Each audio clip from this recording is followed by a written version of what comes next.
احنا طالبين ذيب الله وهنا غير رجل وخاه واحنا ما نبغضوش اللي جاب الله. يا خذي هذا الناشد ماشي نبداه ولك حال هو مولاه وعلى هالناس نقراه واللي قال خافوا من الله وراسي وهذا دواه ومن صابديها الرسموله قدر بالغرايب والعقوبات سبعه. يا خذي وشوفوا العليم عليه وهو من الذل قضاه وانصبروا الحكمة ورداه. الراجل قا خصيته علمونه ويصدق يتقسم الله ويتهلا مع الجيران حداه. عمر الربح ما يخطاه يدو بس ما مدول براشامه. يا خذينا باكي من دور ان شاء الله ونجله به بيمه ونبقى براسي نعيش بسط الله. L'improvisation poétique des Doukali est une véritable chronique de la vie villageoise. La langue d'expression est arabe, mais le style rappelle étrangement les déclamations poétiques des troubadours berbères du Haut-Atlas. Les Branès, situés aux premières marches entre pays Jbala et Prérif, sont des anciens berbères précocement arabisés par leur position à la lisière de la trouée de Taza et sur la voie des grandes migrations en provenance de l'Orient arabe.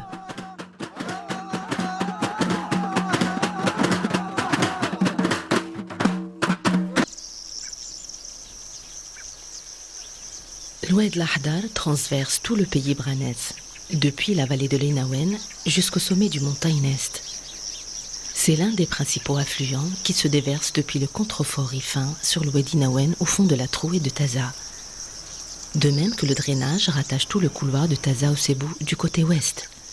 Il le rattache au Moulouya du côté est. La vallée de l'ouest Inawen recueille ainsi toutes les eaux du pays au niveau du barrage d'Idriss Ier. Cette brèche est une ligne de partage des eaux. Le courant dérivé du fond polaire au fond de l'antisson des Açores donne des vents qui déversent leurs pluies sur le Maroc oriental et s'arrête à Fajdouaher. Par sa position, la trouée de Taza a donc vocation de recevoir le maximum de précipitations.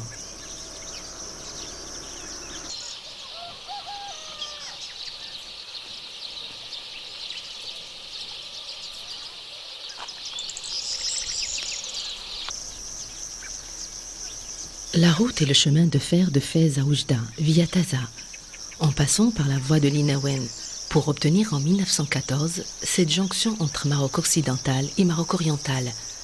Il a fallu à la France non seulement vaincre les obstacles naturels, mais briser par la force la résistance des nombreuses tribus environnantes.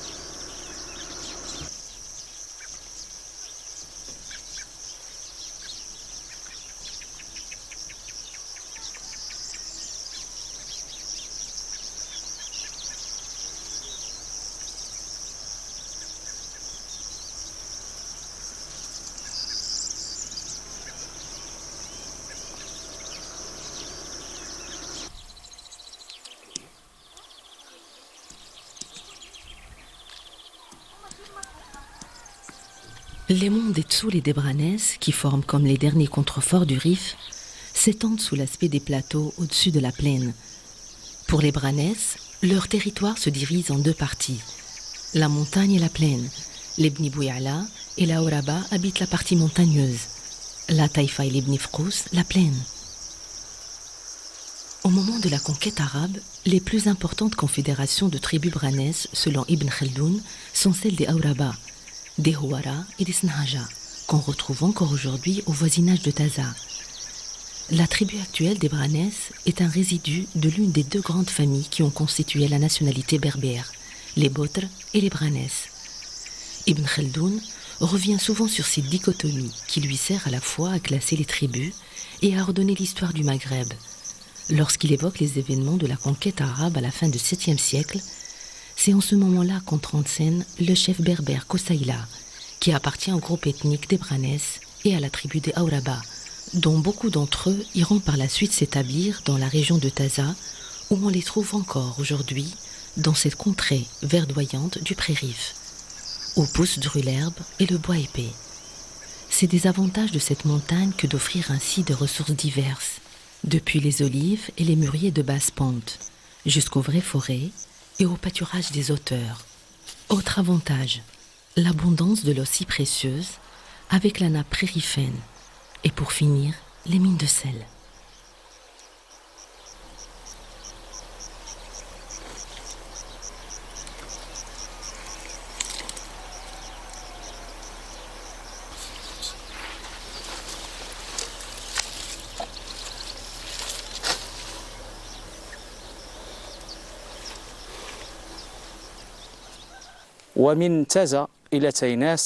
Depuis Taza à Tainest, nous traversons d'une manière transversale le pays branais. À partir de la saline près de Taza, en passant par Msila, Brarha, Taïfa, Traïba et Bniftah, jusqu'à Tainest, au nord de la tribu branaise.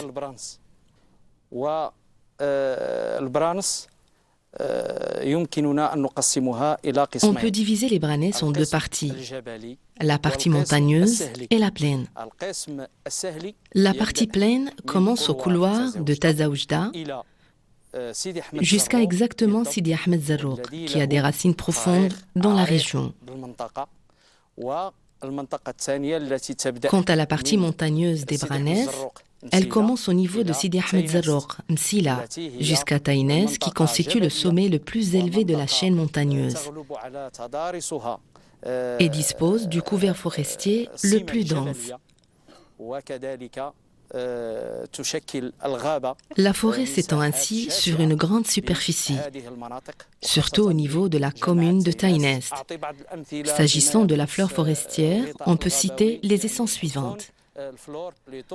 Le pin d'Alep, le pin cis, l'acacia, l'antisque, le caroubier, ceci en ce qui concerne le couvert forestier.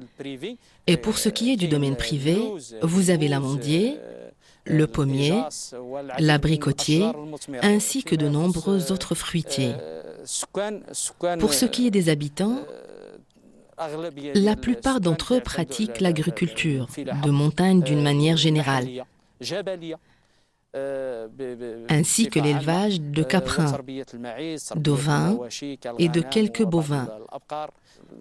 Leur économie est également fondée d'une part sur l'émigration et d'autre part sur l'engagement dans les rangs des forces armées royales.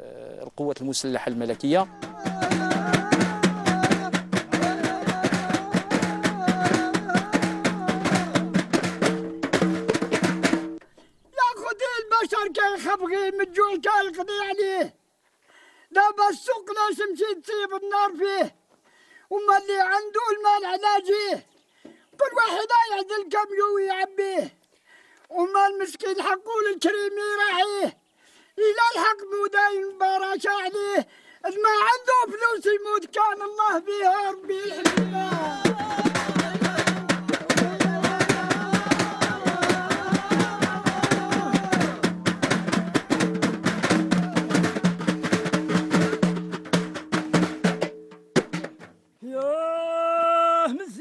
العام الجايل اللي كان حيا لميمة يا لميمة هاودي ودي ودي ودي يا مزين العام الجايل اللي كان حيا لميمة هو ارحمنا ربي بالشتاء واحتاح من الواد يا لوريدة في الجنان يا لوريدة في الجنان بقى غير العواد ما بقى يساو مثل الطالع ولا اللي هواد والله الله يا العلي الحنين وصلت على النبي الامين سمعوا يا الناس الحاضرين وندعي يقولوا امين ربي يوفقنا في الحين ويتفقوا المجموعين ويخرجوا اليهود من الجولان والفلسطين الشبابين. Ici chanter, c'est semer la parole sage. Le poète, tel est le journaliste de la tribu, traite de toutes les préoccupations de la vie quotidienne, cherté des prix qui brûlent au souk, pénurie d'eau, sécheresse ou encore conflit au Moyen-Orient.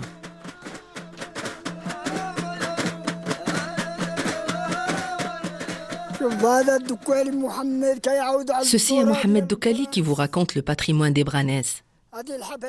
Ces chants accompagnent nos fêtes depuis toujours. On y joue la hidous, le pré-théâtre et tout le reste. Nous pratiquons cette danse, la hidous, comme les Bni Waraïn.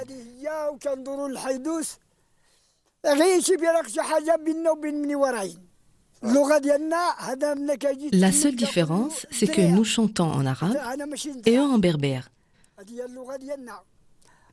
Nous appelons nos déclamations semences. Chaque déclamation est suivie d'une percussion à hidous. Même en chantant dialecte djebli, les Branaises sont ici influencés par le style berbère du Moyen Atlas, tout proche. Il s'agit de la hidous, ce mélange de poésie et de danse qui naissent l'un de l'autre. Quand le poète fait signe qu'un nouveau chant est prêt, on se tait et on s'arrête. La période des moissons s'étale de la mi-mai à la mi-juillet. Les moissonneurs trouvent l'embauche à la porte des bourgs ou le long des routes et des champs, avec des équipes qui portent sur leur tête des roseaux. De ces roseaux, ils tirent des doigtiers pour se protéger contre la morsure de la faucille. Le propriétaire de la parcelle à moissonner fait appel à eux, après négociation sur le montant du salaire, la composition des repas et l'horaire du travail.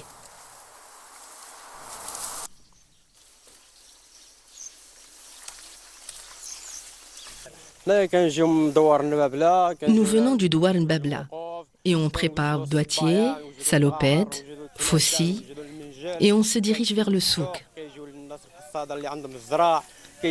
Le propriétaire du champ à moissonner négocie avec nous. On leur moissonne leur champ et ils nous accordent hospitalité. On fait de même pour leurs voisins et on continue notre chemin pour aller moissonner ailleurs, à Ouadamlil, chez les Tsoul ou chez les Riata. Après que les Fellahs aient entré leur moisson, des fêtes saisonnières ont lieu chez les Branaises à Baria et à Sidi Ahmed Zarrouk. Que Dieu nous accorde sa bénédiction. Quand le laboureur engrange ses gerbes, il ressent une joie secrète à moissonner et à rentrer son grain. Il est récompensé ainsi de ses lents et anxieux travaux. La maison Gebli est la seule au Maroc dont le toit est à double pente. Il est recouvert soit de chaume, soit comme ici d'ardoise de schiste, ce qui conforte le sentiment de convergence physique et humaine le long de ces massifs. Dans notre région des Tsoul et des Branaises, les paysans, après avoir jeté les fondements, recouvrent leur toiture en tuiles de pierre, alors que ceux qui sont riches recouvrent la leur de briques et de béton armés. Nous nous contentons pour notre part à retirer du sol des tuiles de pierre. C'est la manière de bâtir des Branaises, des Tsoul et des Riata. Et ce, depuis nos ancêtres jusqu'à nos jours.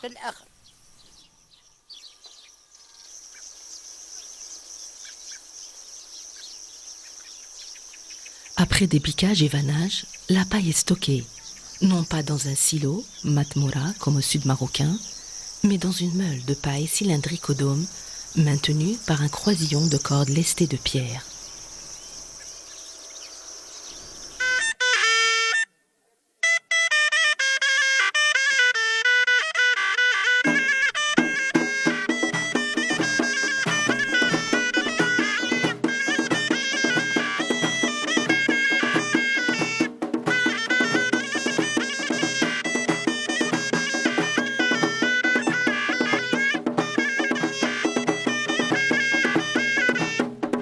Lorsque les travaux d'été sont en voie d'achèvement, le maïs et le blé sont déjà sur pied.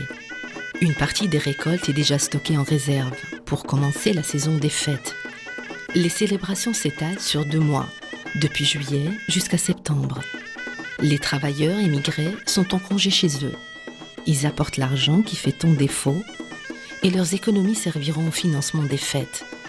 Ces périodes de jouissance, ces festins de viande et de grains, sont le complément nécessaire à l'année d'économie agricole et à la période d'intense activité des moissons et du dépiquage, comme nous allons bientôt le voir chez les Aouraba qui commémorent pendant 1 semaine, chaque 12 août, le passage Idriss Ier par leur territoire à son arrivée d'Orient.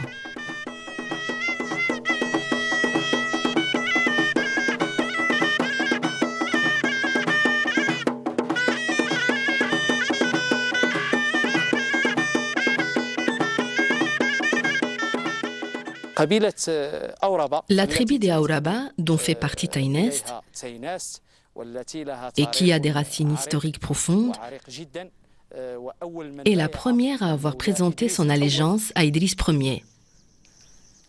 À son arrivée d'Orient, Idriss Ier aurait rencontré le chef des Aouraba, sous cet oléâtre, nommé Berriya, où se tient chaque année, au mois d'août, un moussem qui dure une semaine.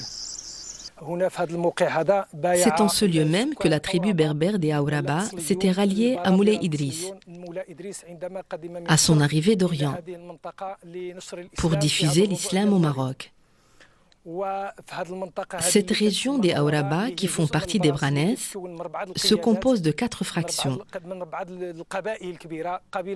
La fraction des Bni Bouyala, la fraction des Bni Frous, la fraction des Taïfa, et enfin celle des Aouraba, qui se compose actuellement de 2 communes rurales, celle de Taynest et celle des Gouzat, ainsi que d'une partie de la commune de Msila. C'est tout cet ensemble qui compose la tribu des Aouraba.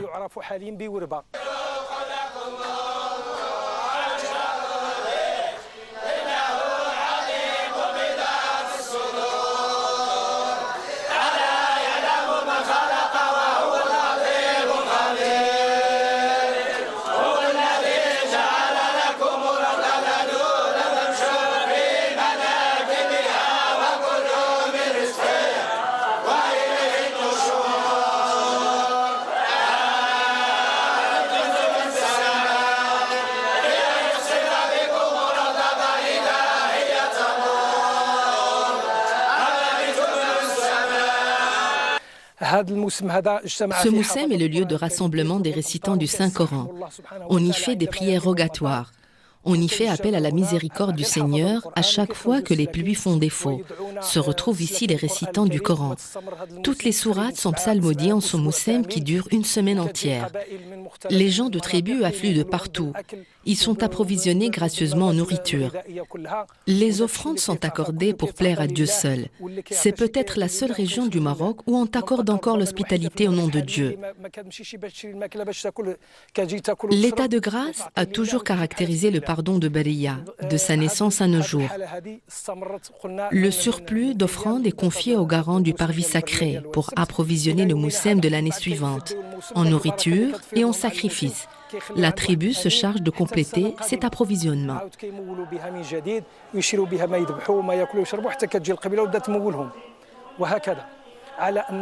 C'est dans cette région qu'était arrivé Moulay Idriss. Et c'est ici même que Abdelhamid, le chef des Aouraba, lui avait accordé sa fille Kenza. Enfin, c'est de là que Moulay Idriss avait commencé la conquête du Maroc, jusqu'à son arrivée dans la région de Zerhoun, Volubilis actuellement. Cet arbre géant sous lequel Moulay Idriss aurait reçu la main de Kenza. La mère du fondateur de Fès est associée à l'arbre cosmique symbolique de régénérescence printanière et d'éternelle jeunesse. C'est sous cet arbre sacré, dit-on, que le chef des Aouraba aurait accordé sa fille Kenza à Idriss Ier. Pour cette raison, les Aouraba se considèrent encore de nos jours comme les gendres de Moulay Idriss et en tirent une certaine fierté. C'est de là qu'il serait allé fonder la dynastie idrisside à Volubilis. C'est une coalition de tribus berbères dont les Aouraba constituaient le noyau qui appuya la cause Idriss Ier. En tout cas, celui qui est connu comme le fondateur de la dynastie idrissite au Maroc fut proclamé imam par les Aouraba en l'an 789. Voici ce que nous dit Raoud el-Qirtas à ce sujet. L'imam Idriss, premier imam souverain du Maghreb, se montra en public dans la ville de Walili, le vendredi 4e jour du mois de Ramadan de l'année 172. La tribu de Aouraba fut la première à le saluer souverain. Elle lui donna le commandement de la direction du culte, de la guerre et des biens. Aouraba était à cette époque la plus grande des tribus du Maghreb, puissante et nombreuse. Elle était terrible dans les combats. De toutes parts, on venait en foule lui rendre hommage. Bientôt devenu puissant, il se mit à la tête d'une immense armée composée des principaux d'entre les Ennata, Aouraba, Snhaja et Houara. C'est cet événement initial que ce moussem autour de l'olivier sauvage est censé commémorer au temps des raisins et des figues.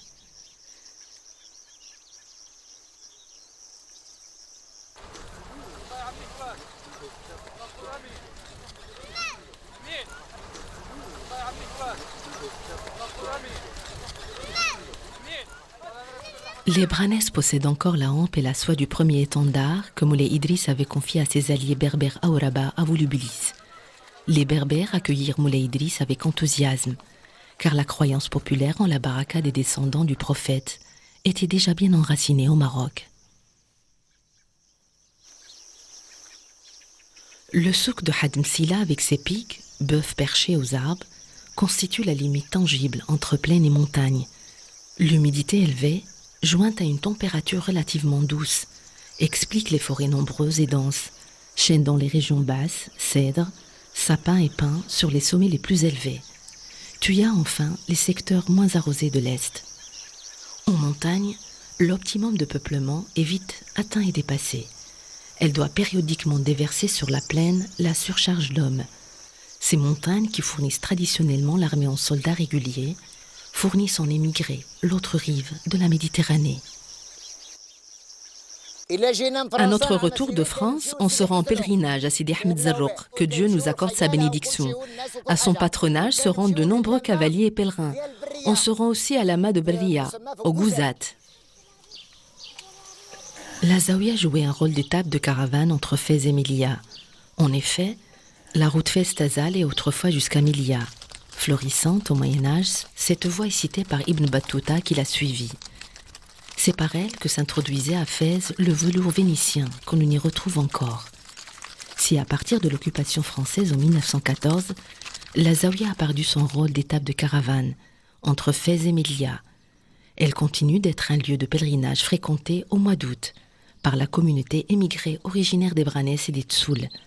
En effet, au Moussem de Sidi Ahmed Zarrouk, qui a lieu au mois d'août, après la période des moissons, toutes les tribus affluent.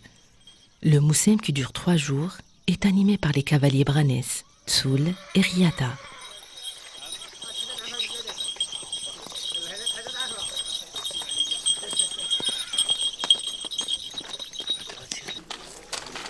Sidi Ahmed Zarrouk el-Bannoussi est né dans la tribu des Branès en 1442. Dans sa quête du savoir théologique et mystique, son itinéraire est celui des maîtres spirituels de son temps. Après s'être imprégné de l'ordre mystique de la Chadilia et du savoir théologique de la Qarawine de Fès, il se rendit en pèlerinage au Moyen Atlas après du maître soufi Sidi Ala, puis Sidi Boumediene de Tlemcen. De la Bougie, il aura ses premiers disciples. À son retour de la Mecque, il s'établit dans l'ancienne oasis libyenne Mestara, où il mourut dans sa retraite en 1494. Pour les amis de la légende, c'est plutôt le fils qui serait enterré en bordure de la Méditerranée en Libye, et c'est le père qui serait enterré ici même, chez les Branès, où sa dépouille aurait été amenée de Fès sur une jument.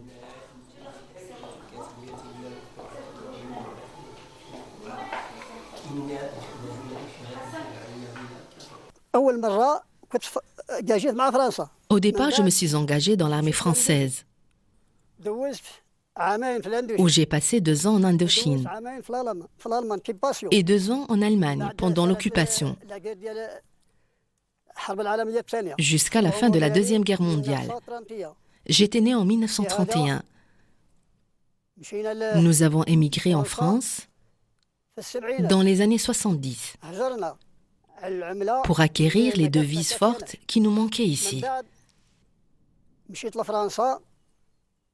Je suis restée travailler en France durant 22 ans. Après la retraite, je suis revenue ici, au Maroc, où nous organisons des fêtes pour tout Moussem, celui de Sidi Ahmed Zarrouk, celui de Beria, ou encore celui de Sidi Atman, Amtar. À chaque nouvelle année, sa fête.